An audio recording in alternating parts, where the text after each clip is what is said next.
Thank you much, Bob, and thanks to the Celtic supporters arriving over on the left-hand side there. I'm proud to be here on behalf of the Scottish Socialist Party and proud to be part of the independence movement as we have been for the last 25 years. And we are proud to be an integral part of an independence movement whose message is that independence is about change. Independence is about transformational change. Independence isn't about keeping things the way they are. It's not about keeping the pound, keeping the Queen, keeping Trident, keeping the exploitation of working class people by the rich. No, it's about changing all of that. That's the message that independence is about. And that's the message that I believe we can win majority support for in Scotland. A message that says independence is about an end to fuel poverty in an energy-rich country like ours. It's an end to the child poverty that sees 1 in 3 children in this city go to bed hungry of an evening. It's an end to the exploitation of working class people by the rich and the powerful. That's what independence is all about, and that's what our message today is all about. Am I right? Of course I'm right. And I have to say there are people in the leadership of the independence movement who insist that our priority has to reassure Scotland's middle class that nothing will change. And they're wrong, quite frankly, they're wrong. We're never going to win a majority if the message that we send out is we're going to keep things as they are. And the middle class will have to come to terms with the fact that in independent Scotland, they're going to have to pay more taxes. They're going to have to accept that our health service remains and belongs publicly owned by the people of Scotland who build it and who stand side by side by it. Because our message that independence is all about change is conducive to the idea that a majority of working class people will support it. That's what our message is all about. And I have to say, our movement, this independence movement, is at a crossroads today. There's my message to the First Minister is positive and clear. That there is a majority for independence out there in Scotland. There is, if we make it on terms that working class people can see it's to their advantage. It's about abolishing fuel poverty, about abolishing child poverty, about redistributing the great wealth of this country in favour of working people like us, away from the rich, the people at Bailey Gifford in Edinburgh, the second biggest shareholders in the world of Tesla cars. After Elon Musk, that's right, based in Edinburgh. That wealth has to be redistributed to us.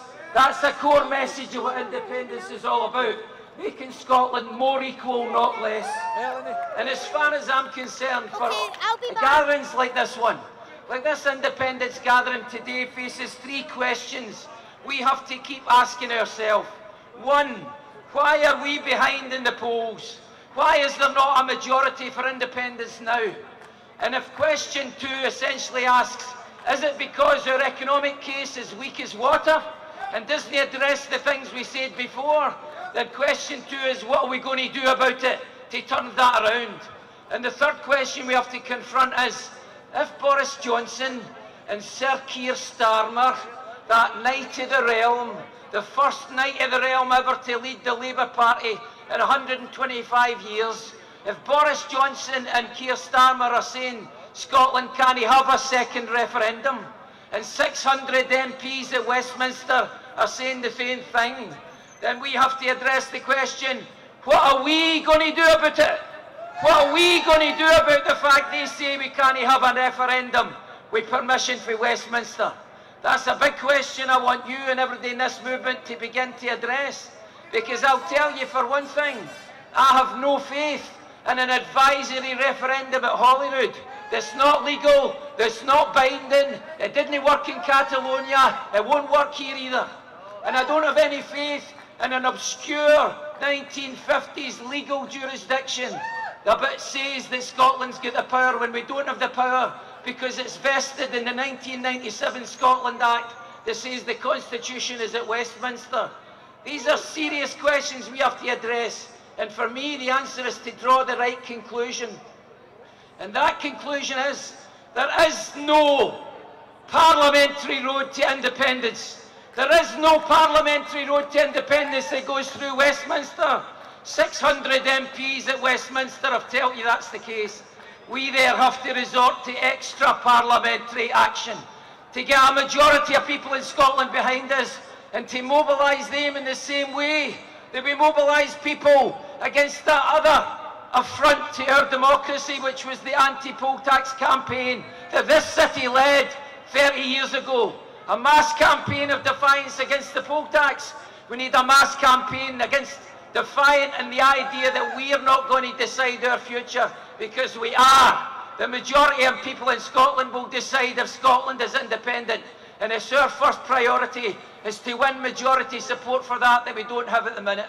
And I want to finish here, we give you the same assurance the other speakers here gave. This is a united movement where we have to talk to one another in conversations and solve these questions of tactics and strategy together. And we do that together. You can rest assured the Scottish Socialist Party has adopted that attitude for 25 years of working with our comrades and friends in the independence movement to win our sovereignty and to build that independent socialist Scotland, the modern democratic republic that you and me and so many others want. Thank you very much for your time.